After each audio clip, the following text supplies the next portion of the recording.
चलो देखो, अपने आज टॉपिक पढ़ रहे हैं कि जब किसी पार्टी से ऑनलाइन माल को खरीदा जाता है या ऑनलाइन जब माल बेचा जाता है, तो यानी कि जिन पार्टी से ऑनलाइन माल का आदान व प्रदान किया जाता है, तो उनसे संबंधित एंट्री करने के लिए अपन को पढ़ना पड़ता है यहाँ पर ऑर्डर से संबंधित एंट्री।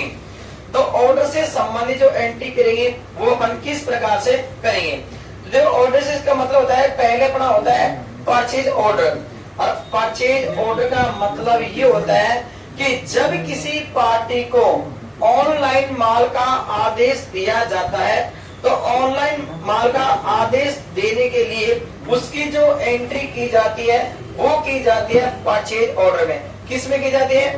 परचेज ऑर्डर में। तो देखो, सबसे पहले इसकी जो एंट्री करेंगे वो एंट्री अपन किस प्रकार से करेंगे।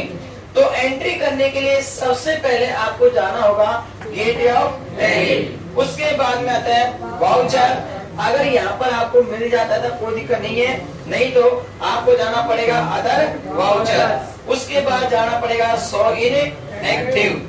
शो इन एक्टिव पे जाने के बाद आपको यहाँ पर लिखना पड़ेगा परचेज ऑर्डर। जैसे इस पे जाकर अपन क्लिक करेंगे तो यहाँ पर हमारा आ जाता है परचेज ऑर्डर।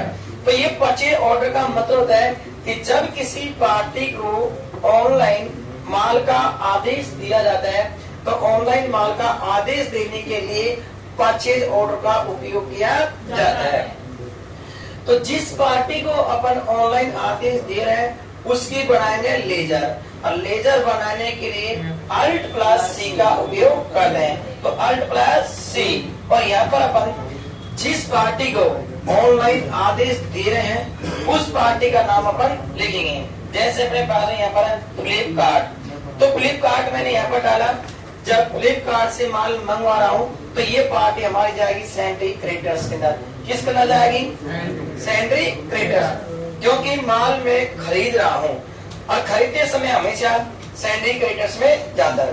एंटर करके इसको करता है सेव। उसके बाद यहाँ पर चालान तैयार करेंगे। चालान तैयार करने के बाद इसके बाद ऑर्डर नंबर मेरा 1 है। उसके बाद में आता है परचेज लेजर। परचेज लेजर का मतलब ये होता है कि जब माल खरीदा जाता है तो उसकी परचेज लेजर आपको तैयार करना पड़ता है। लेजर तैयार करने के लिए Alt+C का उपयोग करते हैं। तो Alt+ अपन दबाएंगे C, और यहाँ पर अपन लिखेंगे परचेज, ठीक है, अकाउंट। परचेज हमेशा किसके अंदर जाता है? Purchase account. किस में जाता है? परचेज अकाउंट में। देखो, एंटर करके सेव करते हैं। उसके बाद में आता है नेम ऑफ आइटम, यानी कि व्यापार में जो वस्तु खरीदी जाती है उसकी बनाते हैं अपन लेजर Alt+C की सहायता से। तो Alt+C की सहायता से अपन ने ऑनलाइन मोबाइल मंगवाया है। एंटर जाएंगे, Alt और C से नोट्स बनाएंगे।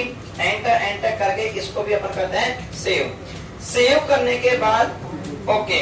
उसके बाद में जितनी मात्रा में आप ऑनलाइन मोबाइल मंगवा रहे हो, ठीक है, उनकी संख्या डालेंगे। इसके बाद इसकी जो दर है वो डालेंगे। तो यानी कि 2 मोबाइल की जो कीमत है वो 20,000 रुपए है।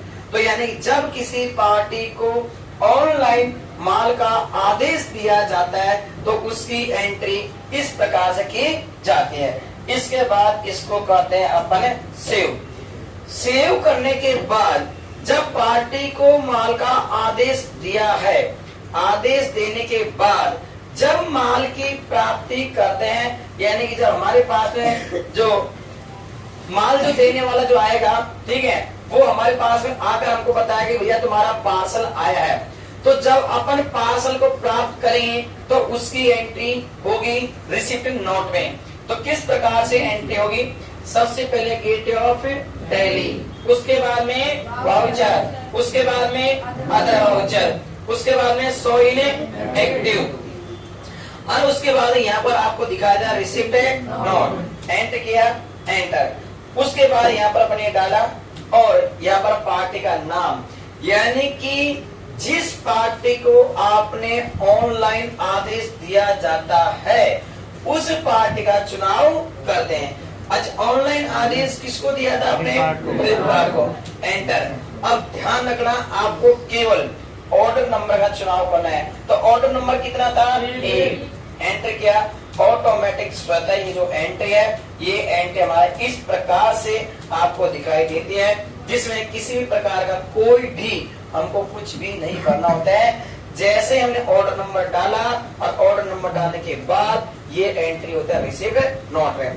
तो सबसे पहले होता है परचेज ऑर्डर, ऑर्डर देने के बाद एंट्री होता है रिसीव्ड नॉट। ये बड़ी सभी को घुमा दे एक बार ना।